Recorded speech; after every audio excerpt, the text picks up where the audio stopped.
Hello everyone, কী খবর সবার? আজকে আপনাদেরকে একটা ইন্টারেস্টিং ঘটনা বলি। মানে এই মাসের আগস্ট মাসের 10 তারিখ হচ্ছে আমার বার্থডে। তো আমি লিটারালি সবার বার্থডেতেই চাই টুকটাক সারপ্রাইজ দিতে, মানে আমার ভালো লাগে আর কি। তো সেই সুবাদে আমার বোন চিন্তা করছিল আমাকে একটা সারপ্রাইজ গিফট পাঠাবে বার্থডের আগেই। তো ও একটা পেজে একটা জিনিস অর্ডার করছে, কিন্তু কাহিনী হয়েছে পেজের যে ওনার অর্ডার কনফার্ম করার জন্য আমাকে ফোন দিছে। তাও ভালো কথা, বুঝলাম কী জিনিস অর্ডার করছে সেটাও বলে দিছে। সব কিছু বলার পর উনি আমাকে বলতেছে, এখানে আপনার জন্য একটা নোট আছে। আমি ভাবতেছি এটা কি আপনাকে এখন বলবো কি বলবো না। আমি জাস্ট কিছুক্ষণ চুপ করেছিলাম, কারণ আমি বুঝতে পারছি কাহিনীটা কি। এরপর সে বলতেছে, সরি ম্যাম, আসলে আমার মনে হয় এটা একটা সারপ্রাইজ গিফট ছিল, যেটা আমি আপনাকে আগেই বলে দিছি।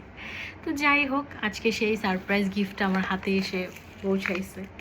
এই যে আমার অনেক হাতে পায়ে ব্যথা, মানে ব্যথার সমস্যা আছে, তো এই জন্য হচ্ছে তমিশ্রা তানজিন আমার জন্য এই জিনিসটা অর্ডার করছে। একটু খুলে দেখি। আমি এত সুন্দর করে আনপ্যাকিং করতে পারি না ভাই। আমার কাছে কোনো পার্সেল আসলে কতক্ষণ আমি সেটাকে ঠাস ঠাস ঠাস ঠাস ঠাস করে খুলবো, আমার খালি ওইটাই মনে চায়। এই যে এটা হচ্ছে সেই গিফট,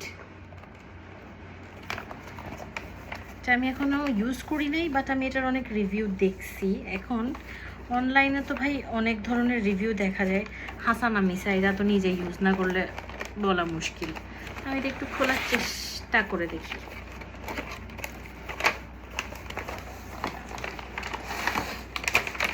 খুলতে পেরেছি। ও আচ্ছা, এই হচ্ছে সেই নোট যেটার কথা এটা বলতেছিল। তো আমি একটু পেজ ওনার ভাইয়া আপুদেরকে বলবো এইভাবে কারো সারপ্রাইজ গিফট স্পয়েল করেন না please. By the way Tamishra Tanzin, thank you so much. হ্যাঁ, কী আছে দেখি।